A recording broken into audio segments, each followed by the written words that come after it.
Wait, my grandpa's depressed? Really? No way. I get a phone call from a nurse saying, hey, I just overheard someone say they want to blow their head off. Ooh. There has been a rise in suicide attempts within seniors. Yeah, because think about it, they have some access. Wow. What do they have? They have medications, right? They have medications. Wow. They have time to sit and think about how they're going to in their life, and they do attempt it. Wow. Yep. I would never think about seniors and suicide. Yep. It's a thing, unfortunately. Yeah. Unfortunately, with the rise of COVID-19 and how it really isolated seniors, it was terrible. And what we saw in these last several years is that seniors didn't really have the ability to connect. In this episode of Charlin Care Pods, we have a special guest, Tegjula, with IHearU Mental Health. She is going to walk through senior care when it comes to counseling, depression, mental health. She's an expert in the field, and stay tuned. This is a great episode for you and your family to listen to. Tegjula, how's your day going? Hey, it's going great. How about yourself? Not too bad.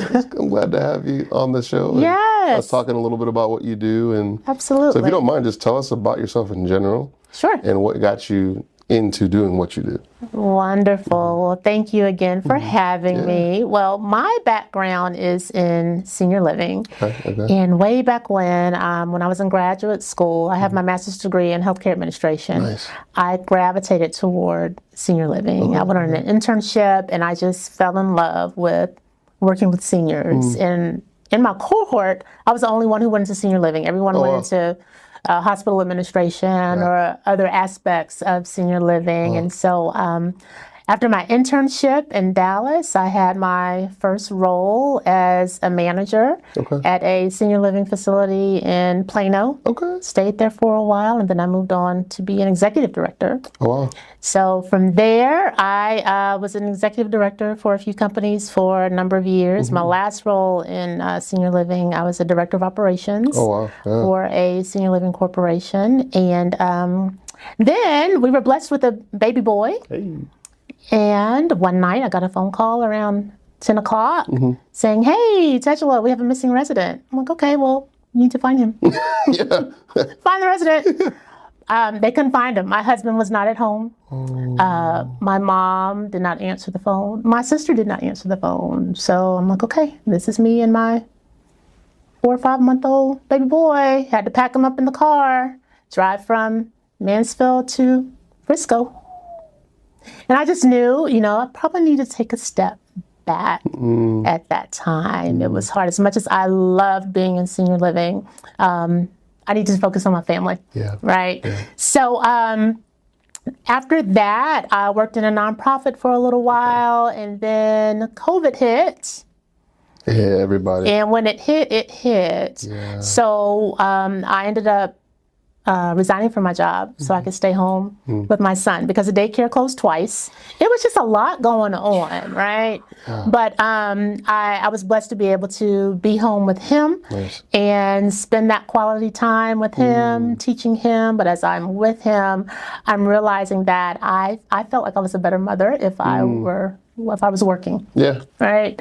So just having that balance. Even though I love being with him, but I'm home one day watching TV, and I saw a news clip of this 16-year-old kid in Houston, how he started a laboratory testing for COVID.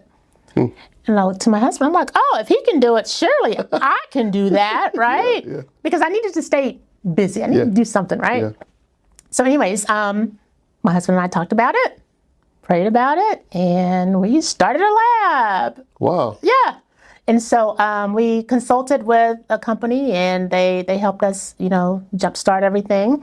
And we started a lab. We tested for COVID. Nice. And we helped out the community because at that time, as you can think back, those tests were a ridiculous amount of money. Everyone did not have access to it. It was, it was just, you couldn't find them as well. And so we were very strategic in where we found a location that everyone could access. Wow. We want it to be where underprivileged population could not, so they could easily get to it. However, once the word got out, we were helping anybody and everyone, And so I'm glad that we did have that opportunity to serve the community. Wow. And so we closed the lab back in December December of 2023. 2023, last year. That doesn't sound right. No, okay. 2022. 2022? Yeah. Yeah, so. And so I'm thinking, okay. I still need something to do. Yeah. What am I going to do? I mean, I'm really in one of those accidental entrepreneurs, right? Yeah. And so there is a company out of Florida called Mindful Mental Health Services that I connected with, and they provide cognitive behavioral therapy services to seniors, and they were looking for a partner to help them expand. And I raised my hand. That was it? Yeah, that was it. That was it. And so my company is IHearU Mental Health. Okay. And what we do is provide mental health therapy services to senior citizens. So we help them cope as they're dealing with depression, anxiety, transition, mood disorders, anger management, family issues. Anything and everything, just life. So we help them cope through life. And we do this through our clinicians that we hire. Okay. They're licensed clinical social workers, licensed professional counselors, clinical psychologists, and also marriage and family therapists. Wow. Yes, and so our clinicians go into the home, they go to wherever seniors are to provide them with therapy services. And so, looking back, when I was working in senior living, there really weren't services like this that were readily available for seniors. Actually, I don't think that there were any. I didn't hear of any when I was in those leadership roles. But so we are blessed to be able to care for these seniors. And I have a great team of clinicians. Right now, it's about 13. Nice. They're in Denton County all the way down to Tarrant County, spaces in between. And, I'm looking for more great people to join us so that we can share our services with the community. That's amazing. That's like, I feel like, number one, like the need is like so prevalent. And the fact that, like you said, like you have the background for seniors and then you stumbled upon this through this. And it's pretty cool. Yeah. That's pretty cool. What, when you're looking at, if say for instance, someone is considering something like this for their loved one, how does that process even start? What does that look like? It's such an easy process. Okay. One of the things, we want to make this as smooth and simple for anyone involved because dealing with life issues is tough. Yeah. Sharing that with someone, that's very difficult as well. So once someone does find out about us, all we need is a front and back copy of the insurance card, a reason for the referral, and we're able to process their referral within a day or so, and then the clinician can go out within a week. Wow. Does it have to be a doctor that's ordering it? Or no doctor's order is needed. That's the great thing about it. No doctor's orders, because this is talk therapy. So the same way anyone will go online to one of those telehealth companies, that's what we do. So you don't need a doctor's order because we're not prescribing medication. Wow. And so how does that work from, say, for instance, I'm needing something for my grandfather or something, right? So what out-of-pocket expenses there? How does that work for authorizations, for, insurance is one day it's this, one day it's that. How does that work for the family? So I can say right now, the only insurance that we have been getting pushback on is Medicare Advantage, HMO. The PPOs, you're able to take that, yes. And Medicaid. Okay. Outside of that, we take everything else. Yes. Now we do have some patients or some clients that, even though they don't qualify, their family still wants to pay out of pocket. And so we will go ahead and accept out of pocket, and we'll make it so it can be easy for them. So instead of seeing them once a week, we can do maybe every other week and set up some type of payment plan for them as well. But we are accepted by most insurances. So Medicare. So let's say for instance someone has a loved one who has dementia, it's early stages. Yes. What does it look like for a plan of care for your Yes, team to great come in and like question. take care of them? Yes. So what I tell family members and communities is that we will never deny someone. However, we want to make sure that it's beneficial. Right. Okay. So we'll do an initial assessment. However, if we don't feel that they would benefit or be a good fit for our services, then, you know, we won't be able to care for them. Gotcha. Those that are in early stage dementia, they can still benefit from our services. Even if our therapist sits with them for 30 minutes, they can leave them with some tools or just be able to help them. They may forget it in the next 2 or 3 hours. Right. But the tools that we are able to share with them is beneficial for them and their family members as well. One of the things that we do, our services also covers for family therapy as well. Wow. So as long as the senior is covered, then the family can come in and also receive services. Because oftentimes the family members are triggered. They are the trigger. They are. Right? They are the trigger. Very true. Yes. Or, you know, the family is having a hard time with the transition as well. And so we do help with that. So like today, I got a referral yesterday with someone with dementia. And over the phone, it sounded like, ooh, this is not going to be a good fit for us. However, again, I don't want to just flat out deny. Right. And again, I am not the clinician. Yes. So I'm the owner of the company. Yes. So I leave my, our clinicians are able to make those decisions. However, I just wanted to lay eyes on that resident. And so I went to the community and I talked to the executive director and the nurse, and I laid eyes on this resident. And I could just tell that he would not benefit from our services. His dementia was so much further along than some of the others there.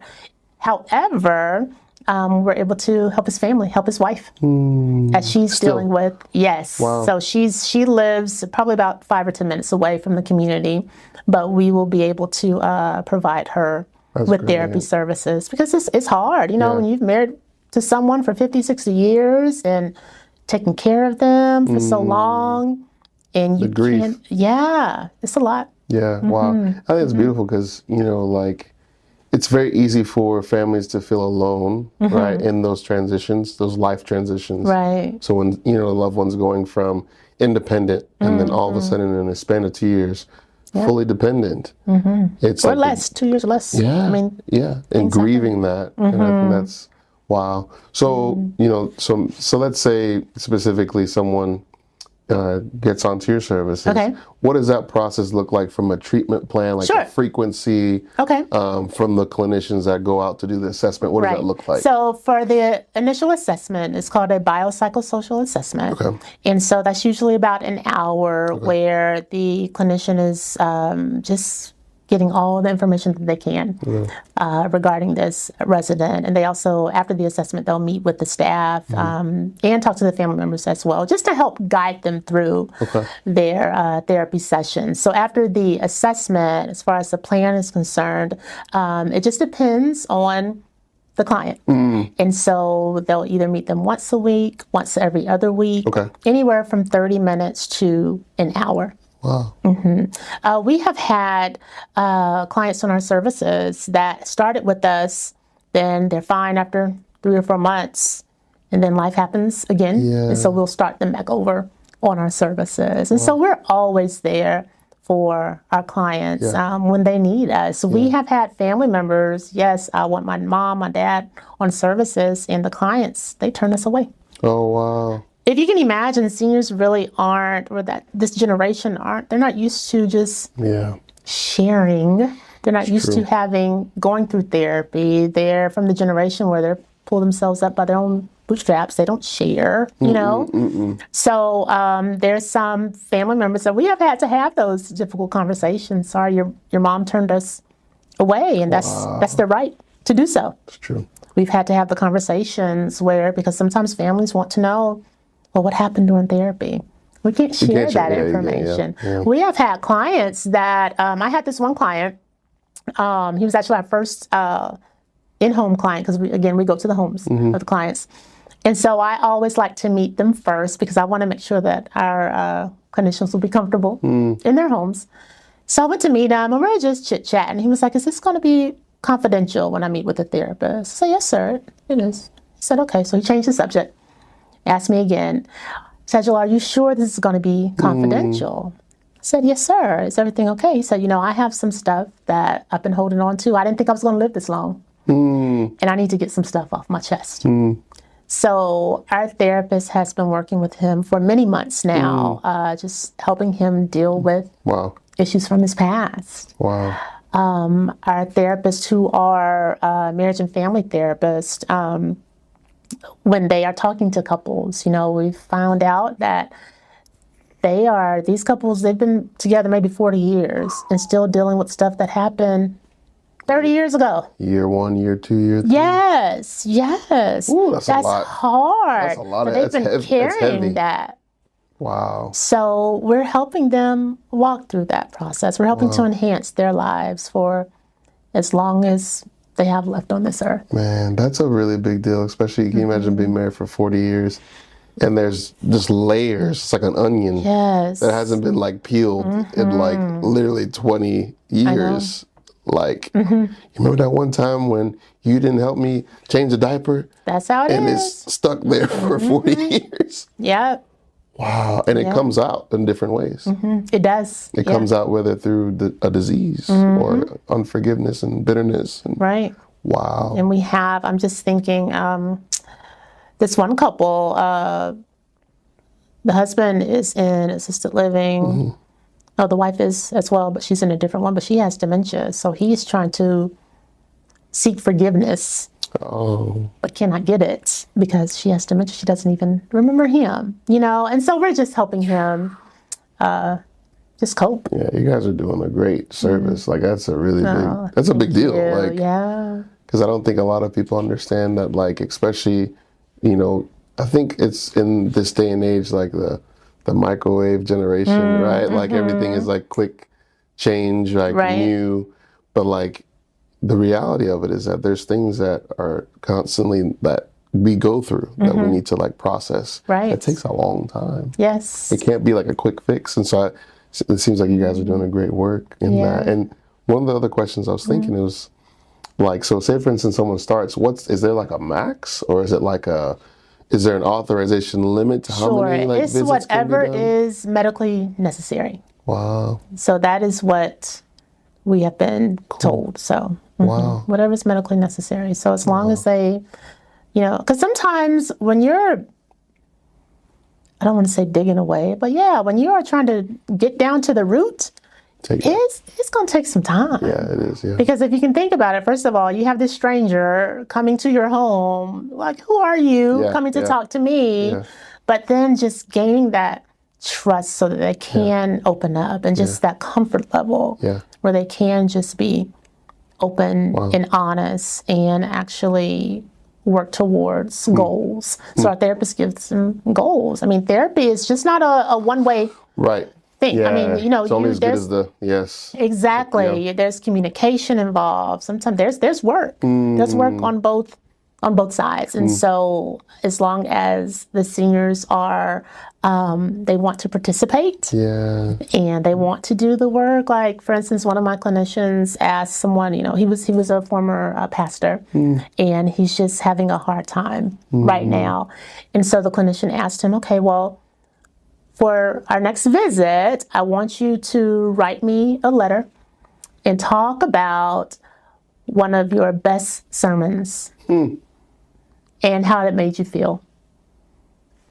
So That's just cool. different tools like That's that. pretty cool. Make them reflect and like think about it, bring those memories back. Exactly. That's pretty cool. Yeah. Wow. That's do you all ever have the opportunity to, like, say for instance, there is a client or a patient you're taking care of and the loved ones are out of state? Are they able to do some type of like group Teams calls? Absolutely. Zoom call? How does that work? So it's telemental health. Cool. So it's telehealth. Okay. So we do offer telehealth services that can either be on video or on the phone. Our seniors get a little confused with the Zoom and the Teams, and so most of those are over the phone. So we'll set up a conference call for the family members. So yes, that is available and that has happened. That's cool. Have you ever done it to where maybe the clinician's there with the client and then the Zoom call's done there if they can't help? Okay. Yes, that's yes, pretty cool we have too. done that. Wow. Yeah. But most of our interactions are face to face. The seniors, they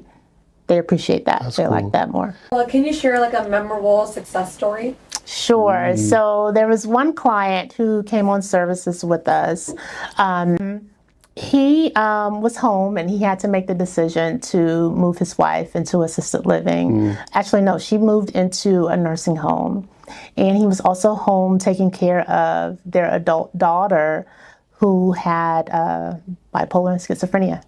She was in her 30s. And so while mom had been the primary caregiver for her entire life, now he's in this situation.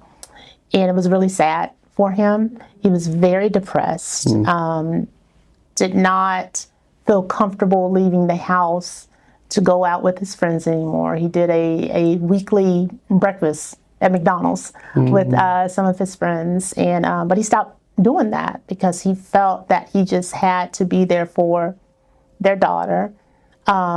He was depressed, and so we were referred to him through a home care agency.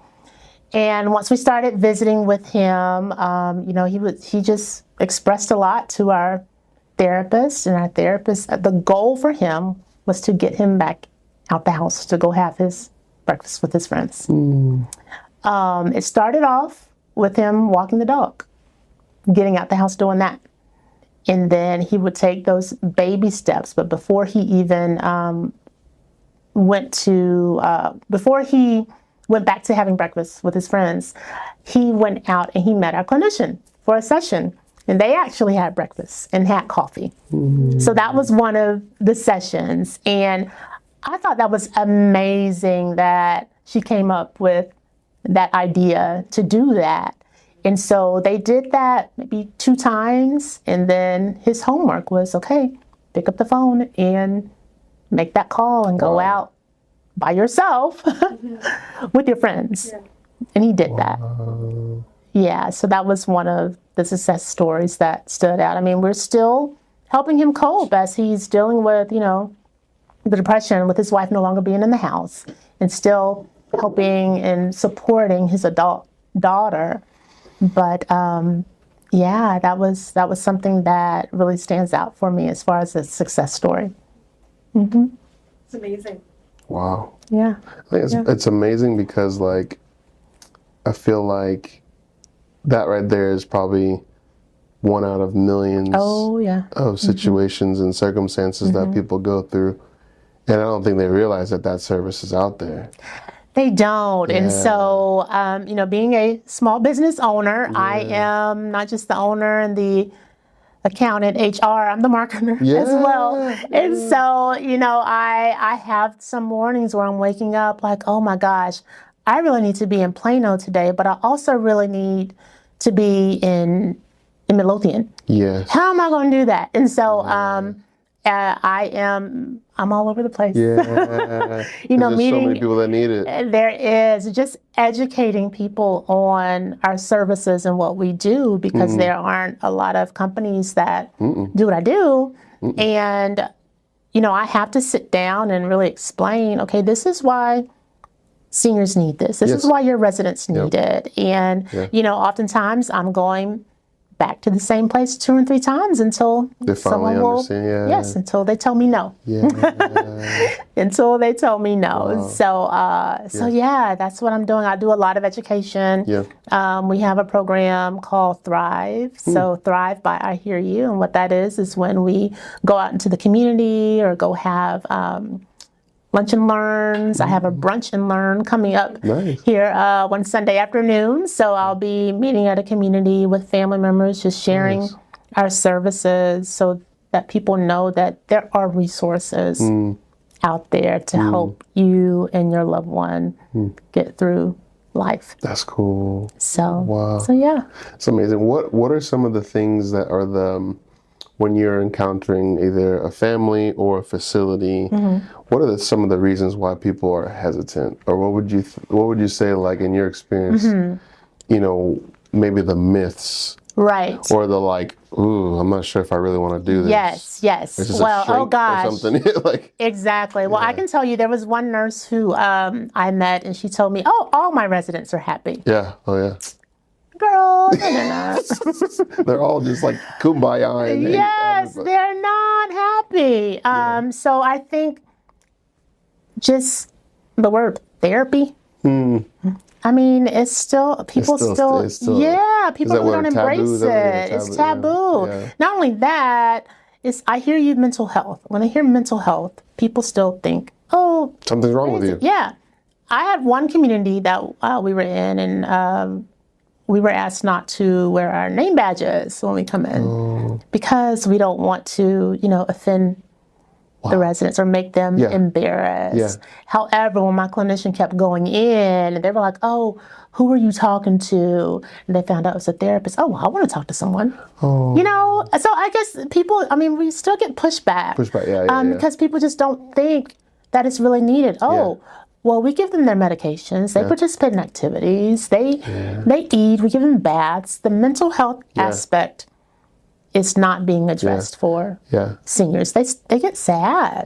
They get lonely. They get depressed. They're dealing with stuff from their past. Right. They're upset that, their loved one has moved them into an assisted living community. I've never met a senior that is just excited, hey, moving into an assisted living community. That doesn't happen. You're mourning so much. You're it's loss. The loss of a lot. Freedom. The home with memories. Exactly.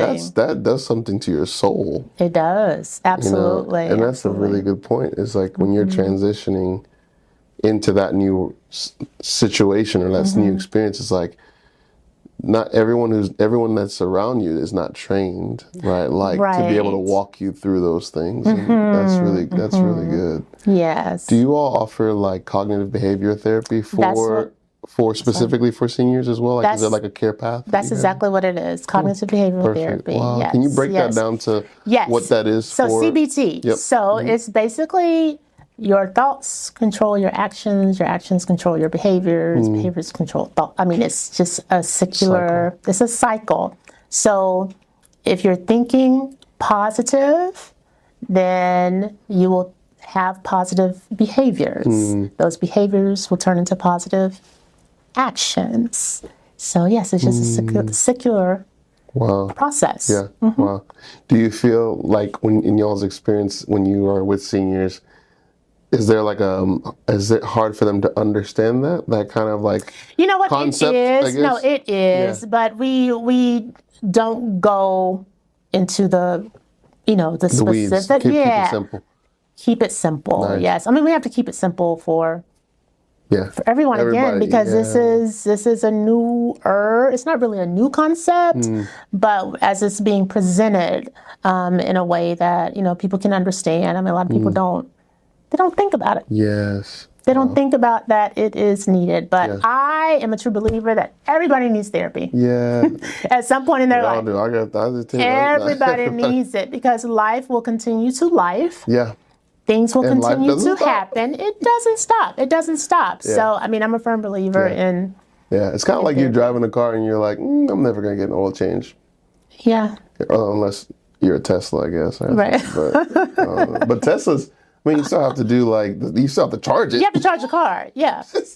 Yeah. It's how much more different are we? We have to have someone to talk to. We have to walk through life's issues. Question. Yes. Talk therapy. What is that? Is that it's really what you and I are doing right now.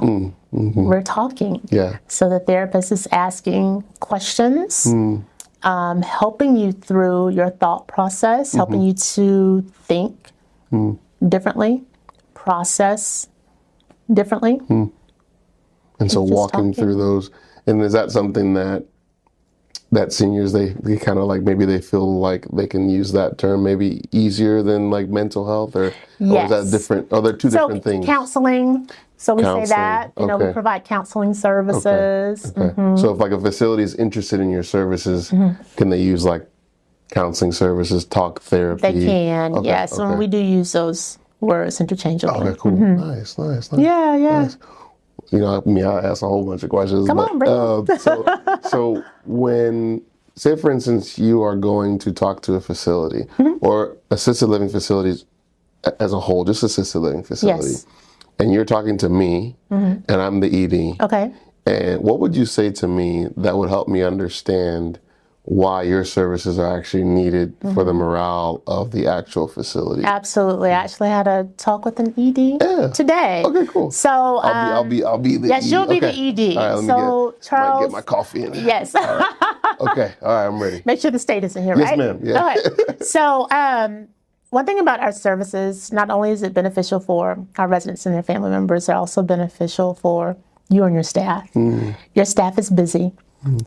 They don't have 10 minutes or up to an hour to sit down and talk with the residents. They're not trained to deal with just any type of mental health aspects that come along with what they're going through. And so that's why we're here. We're here to help them. We're here to help support your team as they're giving care throughout their day. So that's what How much we have to pay you? How much? There are no out-of-pocket costs. This is covered under insurance. So it's covered under Medicare and private insurance. Now, if there is a copay, then they would have to pay that. But most seniors don't have that with Medicare. Wow. Yeah. So we don't have to pay anything? What about the families? Do they have to pay any copays or anything like that? No, they don't. That's why we're here. Maybe I'll think about it. That sounds pretty good. No, that's really neat though. Yeah, that's why. And when people say there's no copay, there's no, you don't have to pay out of pocket. You know, I mean, copays nowadays anywhere from $10 to $40 or zero. Yeah. $0, right? Wow. So yeah. So I just moved from California. Okay. I tell you, Tegjula, my son brought me all the way here from California, and I do not like this place. And you know, all my buddies, my cigar buddies, they're all back home in California, and I can't smoke with them. I can't watch the game with them. I've got people here in wheelchairs and walkers all over the place, and I don't use them. I don't know. It's depressing. So from what I hear you saying, you're having a hard time with this transition. This has been hard. Yeah. Because you were in California for many years. And I can't go. They won't even let me smoke my cigar outside. Oh, wow. I got Cubans. Oh, I can't those are smoke good it. from what I hear. Yeah, I can't smoke. What am I supposed to do? Wow. So your daughter moved you here. Okay. Are you and your daughter on good talking terms now? Well, she's my only one I got. So I ain't got no. Yeah. That's my baby girl. Yeah. Well, that's why we're here. I'm so sorry. I know that's very hard, but we have a great clinician that I would love for you to meet. Okay. Whenever you're ready. So he can be here. He can come and visit with you. We would love to talk to you about what you did in the past when you were in California, and maybe we can implement some of those activities here. And maybe we can even talk to you, the ED, about taking a smoke break. Hey. And I can go on one with you if that's okay. Oh, come on now. That sounds great. Yeah. So you all can help me with that and get me kind of navigate Absolutely. Yeah. Is there how long are those talks with However long you want them to be. Okay. It can be up to an hour, but it can be less than that. And we can come once a week. We can come every other week. Can they come and watch Thursday night football We can come with me and sometime? watch football with you. We can go to the happy hour with you. Really? We may not be able to drink, Oh, but we're just going to hang out with you. okay. Yeah. I would like that. Yeah, we would love to be here to support you. That's a good one. I like that. That was a good one. I think that would be. I feel like I didn't even know that you could go that. You could do that in terms of like walk them through that process too. Oh, yeah, absolutely. That's so It's cool. kind of like when someone moves into a new community, you have the marketers, they do the discovery process. We do a discovery process as well because we want to get to know about them. So the pretty information that I gather from the tailored. staff, that I gather from the family members, I pass that all off to the clinician. So when I have someone to say, yeah, you know, I'm trying to make my wife's favorite lasagna recipe, but I just can't get it right. Wow. And she can't tell me anymore because I know she has dementia, but she knows this food doesn't taste the same because she's Italian. Wow. You know, and it's not, I'm not Italian. Guess what? I have an Italian clinician. Wow. And when I tell you, she actually goes to this home to see this client, how they have just connected. That's cool. And they can talk about recipes and share recipes. Now, do we always have that connection? We don't. Right. But we try to find, so we find those connections. So that's very important for me when we are getting on new clients. What can that connection be? And the intentionality to find that connection is huge. Yeah, that's really great. Exactly. Wow. So that's really important for me. That's really and it's good. exciting when we are able to find that. And to help them heal, right, through the whole process of those transitions or the grief or the, you know, sometimes I'm sure you uncover things, your team uncovers things with your patients, right, that they may not even realize it was there. Yep. You know, because of those layers, and that's really cool. That's absolutely, really cool. Yeah. What questions, you guys? I know Tina's always good with the questions. I did have. I don't know if I missed you talking about it, but why did you? So I know you stopped the COVID lab. Why did you decide to go into senior mental? Because I could not get away from my passion with working with seniors. I thought I was done with it, and I said, "Oh, I'll never go back to senior living." But there's. Seniors are always there. They're always going to need the care, and I'm about finding solutions. So the same way that I found a solution by starting a laboratory to meet the needs of the community, you know, I've thought and prayed about it and found a solution to meet the needs for seniors. So yeah. Was that what originally also got you into senior care? Or was there like a specific moment you remember? Oh, that's a great question. Was there a specific moment? Or experience or anything? I think it goes back to my my time when I was in graduate school. Actually, let's take that back. When I was, before I even started college, my sister actually, her undergraduate degree was in healthcare administration. And she was home for a summer doing her internship, and she did it at a nursing home. And I went up there a few times with her, and I remember, gosh, I haven't thought about this in a while. Wow. I actually helped to feed some of the residents during lunch, and I was in the office with her. She was talking to the administrator, and I remember stories about how they both had to deal with, you know, HR issues, and I'm like, oh, this is pretty cool. And before you went into healthcare? I was in high school. Wow. I was in high school then, and so I can say then I knew that I wanted to follow in my sister's footsteps and major in healthcare administration. So I did that when I was in undergraduate school, even though that when she graduated, she did not go into the healthcare industry. It's something that I knew that I wanted to continue on with. So when I graduated from undergraduate school, I went to Florida Agricultural and Mechanical University in Tallahassee, Florida. Tallahassee. Go Rattlers. I went into the insurance industry, and I worked there for a year, but I knew, I'm like, this is not what I went to school for. I lived in Virginia at the time. I'm like, you know, I want to go to grad school. And so my sister lived in Arlington, Texas. And so I traveled here.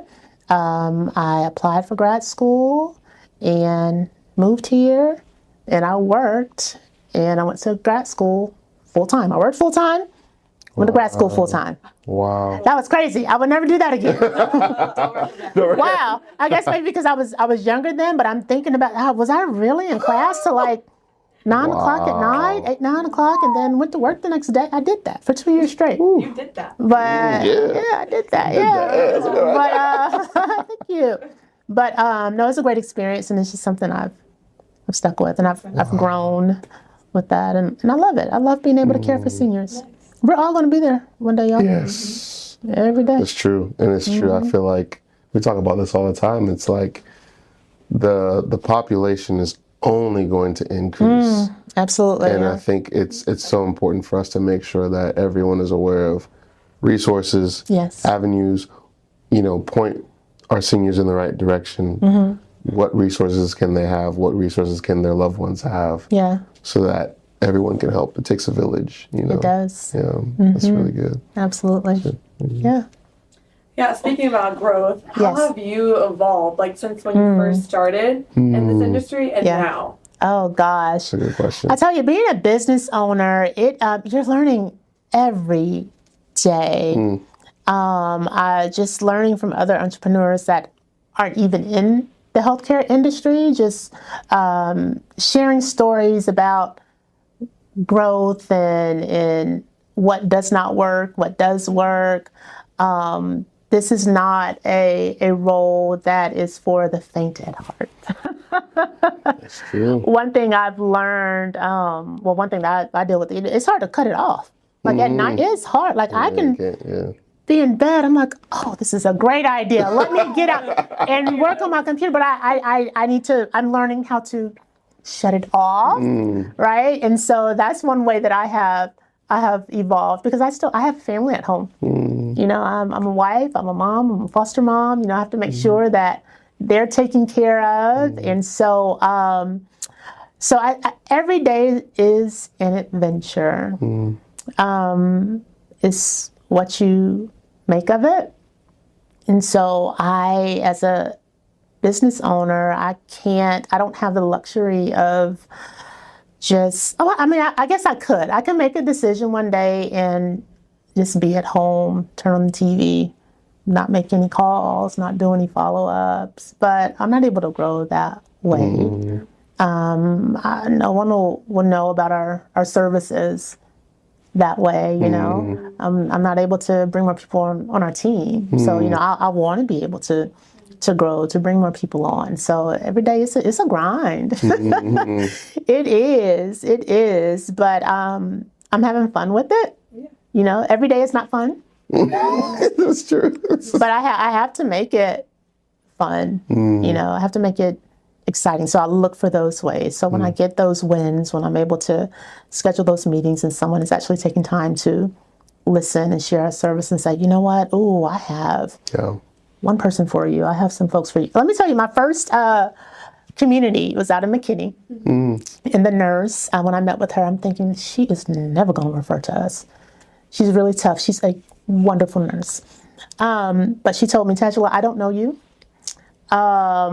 I've never heard of services like this for you, but it's needed. So I'm going to give you one resident and we'll see how it goes. Since that time, we've had to have up to 3 clinicians in that community because of the growth that we've had there, because she trusts us. Not only does she trust us, she can see the benefit of our services in her community. So there's one resident, she would always push on her button because she wanted someone to come in to see about her. She wanted the attention. Lonely. Yeah, she was lonely. But after a few months, she's not on that button as much anymore. Just simple things like that. She was trying to talk to them and having that longer period. Exactly. And so every day there's growth. Every single day, there are challenges every single day, but you just have to keep pushing, because I know that our services are great. I know that they are needed. I know that they're life-changing. And so that's what keeps me motivated, keeps me going every day. Yeah. That's cool. That's awesome. I suddenly have like 3 questions. Sure, go ahead. Yeah. Okay, first one, what are some common signs of mental health struggles that are often overlooked with seniors? Seniors that have suicidal ideation. That is really the subtleties but it's not subtle at the same time. Yeah, and I get those phone calls. They're like, we need someone right away. When I hear someone say that, I get a phone call from a nurse saying, hey, I just overheard someone say they want to blow their head off. Ooh. I mean, did they have a gun? No, but they have suicide. They have those thoughts. Yeah. You know, when there's someone that just, they had to pull into the community because she ran out in the middle of the street, wanted to get hit by a car. Ooh. Those things happen.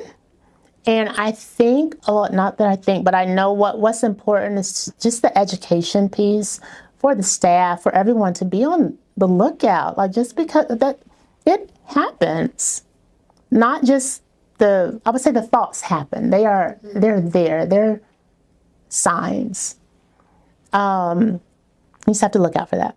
So that's one of the things that I think people don't think that seniors would really do, but and I wish I had those statistics. I have them somewhere. I do have them. But there are statistics that there has been a rise in suicide attempts within seniors. Yeah, That's because wild. they think about it. They have some access. Wow. What do they have? They have medications, right? They have medications. Wow. They have time to sit and think about how they're going to in their life. And they do attempt it. Wow. Yep. I would never think about seniors and suicide. Yep. It's a thing, unfortunately. Yeah. I would never think of that. Wow. Yep. Go ahead, keep going. That's a good This question. one, Yep. I don't know how it works, but if there is a situation where like a therapist would need to like pull in, like say there's like some bad family dynamics, how does it work pulling in like a daughter or a son? Like, does that happen a lot? Or is It more just focused on the does. senior? Oh, no, it does. It does. Again, those family members can be the trigger. And there are some issues that have gone unresolved for many years. I offered family therapy just a few weeks ago for a son and his mother, and he declined. He was like, no, I don't need it. But clearly, sir, on this little 10-minute phone call that I've had with you, I can tell, and I am not the therapist, but I can tell there are some unresolved issues there. And he did admit that there are some unresolved issues, but he is not at a point where he's ready to handle that.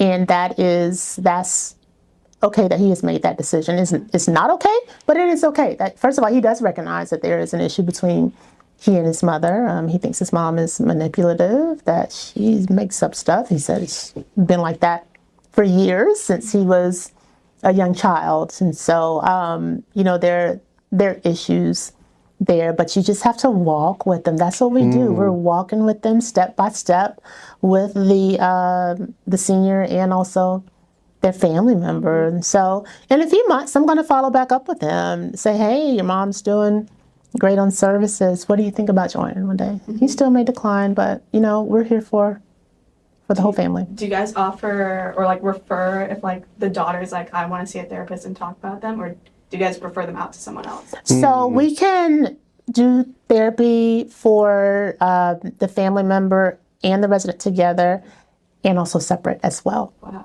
Yes, so we can offer it just for that As long as specific there's still a family members. client, yeah. As long as there's still a client, yes. Wow. Yep. Yeah. Third one. No, go ahead. Yeah. This is kind of like a full wrap up kind of thing, but what advice would you give to like families of those taking care of their parents or someone who are struggling with like mental health issues? Yes, that's a great question. To seek help. And don't be afraid to ask for help, and don't be afraid to admit that what you're doing is difficult. And be honest with yourself and know that there are resources out there that can help you through your journey. There are professionals out there, and yes, your loved one cannot be taken care of by anyone else better than you. That we get that a lot. No one can take care of my husband the way I did. Okay, they can't cook those collard greens the same way they do elsewhere, right? They can't cook the other stuff, but it's hard to let go. Like, have that trust, like to have someone. Yeah, that is very difficult. However, there are people that can help you through that process. Just try it. That's why I tell people, try us out for a few sessions and see if it's helpful. If it's not, hey, we will step away, and it's okay. Okay, but and a lot of times at this point in their lives for seniors, they may have never talked to anyone, never been introduced to therapy. But and that's scary. That's a scary thought to do, to share things that you've never shared with anyone else before. But I always tell people, just try it. It works. Wow. It works. Yeah. Man. Everyone needs therapy. Everybody needs therapy. Oh my goodness, it's so true. I have one last question. Yeah. Absolutely. I'm trying to get back to you because I think like for mental health, for me, also self-care is a really big thing. Oh, yeah. Especially if you had a long week or Oh, gosh, a yeah. long week I or got on the same page. I think like you want to unwind and do something that you enjoy. So for you, how do you practice that? Yes. Thank you for asking that. And so I have a therapist myself. We were just talking about that. Yes. Like, how can I promote these services and I don't even have a therapist? But when I tell you, just going to talk to her has been life-changing for me. It's helped me to rest well at night. It's helped me to be a better wife, a better mom, a better person overall. I remember one day I wanted to cancel. I'm like, I'm just tired. I don't feel like it. And I'm like, I need some self-care. But I did a video, telehealth with her. She said, Tegjula, this is your self-care. I'm like, you're right. It is my self-care. Because she encourages me to take care of myself as well. Like, go get that massage, this gift card that has been collecting dust. Right. That I have not used yet. But, I've had to realize with myself that, it's okay to admit when I am going through some challenging times, but not only admitting that, but taking a step back from whatever situation it is that I'm going through and just reflecting on that. So that's what I do for my self-care. I pray. I meditate. There are apps out there that y'all can use on your phone that you can even go to YouTube for meditation, and it's crazy. They have these sleep meditations. I use them for my son too. Oh yeah. And in 15 minutes, he's out. Guess what? I'm out too. I wake up crazy. Like, oh wait, it's been 40 minutes. So, but no, it just happened last week. It's amazing. It's amazing. It's amazing. So yeah. And I take walks. I do encourage people, get out the house. Walks are huge, yeah. Get some sun. Take a walk. So just those simple things help a lot. That's what I'm doing. Oh, and I started back to the gym this week. Nice. There you go. There you go. Is there anything you implement for staff-wise to make sure they're... I don't say... each have their own way. Well, yes. I don't implement anything in specific or for them, because our clinicians, they have other roles as well. Some of them are in private practice. Some of them work full time. And so this is just another a role for them. But what I have learned is that one of my therapists mentioned, she was like, oh, Tegjula, let me call you back. I'm on my way into therapy. I'm like, oh, okay. So when she called me back, I thought she was seeing one of her clients. So she was actually in therapy. She was like, Tegjula, you have to realize that most therapists have therapists. Because if you think about it, they're taking in so much, I was thinking about that. So they need to release that, right? Yeah. So that is one thing that I have learned, that the majority of our clinicians also have therapists as well to help them cope. Yeah. And I think that's healthy. Yeah. 100%. So when you mention senior, what is the age cutoff for a senior? Yes, so for our services, you have to qualify for Medicare. Perfect. Okay. Yes, so our services are covered under Medicare Part B. Okay. So even if the client is on services with home health or hospice, we can still That's perfect. Have them covered, bill under Medicare Part B. Yeah. That's awesome. Okay. So they could, even if there are disabilities with Medicare, no matter how old, even you have some patients that are 30s and 40s with Medicare disabilities, you're still able to do that? No, they have to Okay. be on Medicare 60. Non-disability Medicare. Medicare plans. Yes. Okay, cool. So then that means that's good for me. I didn't know that because I didn't know that the ones that are, because we have patients who are in 40s that are on Medicare. Right. They wouldn't be. They wouldn't qualify. They for would them. not qualify. Okay, cool. Correct. Okay. Wow. So if they're Yep. pulled in, like because of that family dynamic stuff, like if it's their daughter or son, is that just covered under the parent? Exactly. Yes. But then Absolutely. once they stop with the parent, they want individual. They have to go Their somewhere. own. Exactly. Yes. That's good. Yeah. That's good. Yeah. Wow. Good question. Yeah. Any closing thoughts as we kind of Any wrap up closing anything? thoughts? Yeah. Again, Advice? you've probably already heard me say everyone needs therapy at some point in life. As people pass away, as you change jobs, as you are raising kids and going through relationships, again, issues come up and you need help with navigating through those. And so that's what we're here to do for seniors, senior adults. And I'm hoping that, if everyone had at least one therapy session in their life, this world would be such a better much place. better. Just to talk. Yes, Then yes. you're focusing on yourself and that's so true. But it's our goal that our clients thrive on our services, that they see a change within themselves, within their overall wellness. Yeah. So that's why we're here. That's cool. Thank you for what you do for seniors. I Yes, appreciate thank you. Thank you. Good stuff. That was good. Hope you enjoyed the video. Please remember to like and subscribe. We hope this was a blessing to you, your family, your loved ones, all your friends. Share it. And if you want to watch more videos, here they are. Enjoy, and we'll see you guys next time. Peace.